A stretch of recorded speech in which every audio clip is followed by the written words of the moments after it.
Back once again, Rav Michael Laitman is our guest, the author of The Complete Idiot's Guide to the Kabbalah. Kabbalah.info is the website. 2 million, apparently 2 million hits on a regular basis to that site. We talked a little bit about the roots of Kabbalah, some of the methodology. Talk to me about where Kabbalah fits into the world today and where it sees the world as it is. You mentioned some of the serious troubles. How does it account for those troubles, and how does it explain how we might solve some of those problems? I said that if we knew how all the parts in the world are connected, if we could understand that, if we could visibly, tangibly see it, we wouldn't make mistakes. We wouldn't do things we are sorry for afterwards. How I relate to you, to others, the kind of plans that we're building, we would know in advance what to do in a positive, constructive way that's good for everyone. When we research, well, how did I come to Kabbalah? When we look into an organism, when you look at a single cell, then you see that it's an egoistic cell. It wants to sustain itself egotistically, but once it's a part of an organism, it works only to benefit the body, the heart, the brain, the lungs, the kidneys. No mechanism, an organ in the body operates for itself. It's all to benefit the body. That's what keeps the body alive. If a cell doesn't operate to benefit the body, but to the contrary wants to take for itself, it begins to consume the neighboring cells, and it becomes a cancerous cell. That's why today cancer is so prevalent. And in the end, because of this attitude to others, the cell itself dies. In other words, it's not in balance with nature, with the total organism.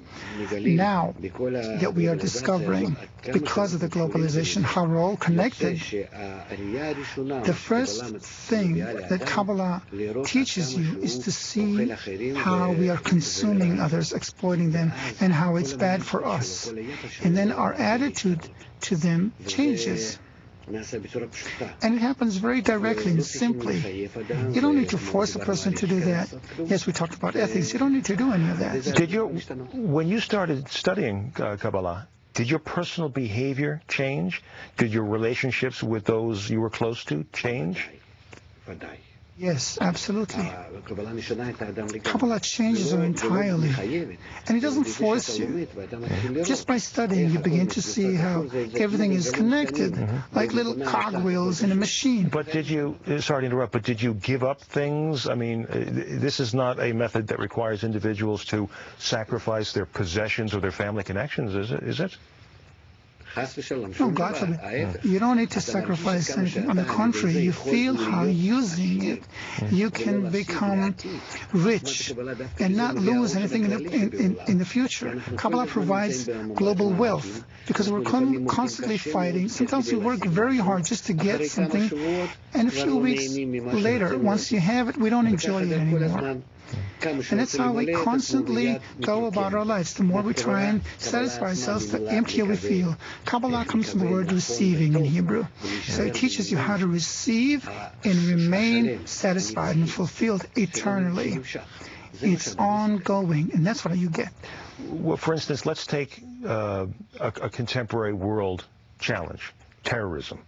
What does Kabbalah teach us about terrorism, and what does it say about possible solutions to the problem with world terrorism? Terrorism is just one of the phenomena of a person being displeased with him or herself, society being displeased. We don't know how to achieve harmony. We don't know how to evolve correctly. So people think that by drastic measures with force we can do it. If they could see the connections among all parts of nature and how by doing what they do they are harming themselves, they wouldn't do it. We have large groups in Arab countries who study Kabbalah, as well as individuals. We're in contact with them, and they change drastically. Is this, though, in a way, I'm trying to see if there's any parallels or connections. Is this at all like, I remember studying a little bit about Spinoza years ago, who saw God in everything and in everyone and in every plant. Is this similar to what Spinoza talked about? In a sense, many philosophers, such as Spinoza and many other philosophers, they took elements from Kabbalah, including the ancient philosophers such as Aristotle and Plato, took a lot from Kabbalah. But the interesting thing is that Kabbalah says that if we don't adopt this science to begin to see how we're all connected, the society, the government that will follow the government that we have right now in the United States and Europe will be a Nazi government. That's very dramatic, though. You see it leading that directly. When one begins to study Kabbalah, what is the one most obvious change in their mindset that occurs or in their behavior?